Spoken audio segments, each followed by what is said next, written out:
বিপুল সংখ্যক সিলেট ফ্রান্স প্রবাসী বাংলাদেশিদের উপস্থিত ইফতার ও দোয়া মাহফিল অনুষ্ঠিত হয়েছে।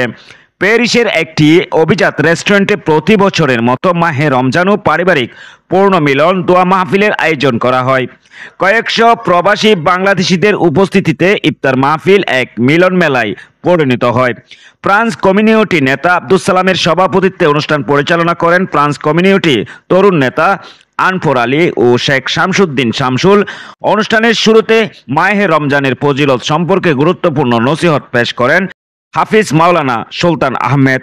অনুষ্ঠানে উপস্থিত ছিলেন ফ্রান্স কমিউনিটি সামাজিক রাজনৈতিক বিভিন্ন পর্যায়ে নেতৃবৃন্দ। ইফতার শেষে উপস্থিত নেতৃবৃন্দরা বলেন, ইফতার উপলক্ষে এত বড় আয়োজনে আমরা যেমন একে অপরের সাথে দেখা করতে পারি, পাশাপাশি এক অপরের সমস্যায় এগিয়ে আসা সম্ভব এবং এর ফলে নিজেদের মধ্যে ভ্রাতৃত্ববোধ সৃষ্টি হয়। অনুষ্ঠানের পরে সকলে ফটো সেশন করেন। বাংলা নিউজ 21 চেতনায় সত্য প্রকাশে অঙ্গীকারবদ্ধ।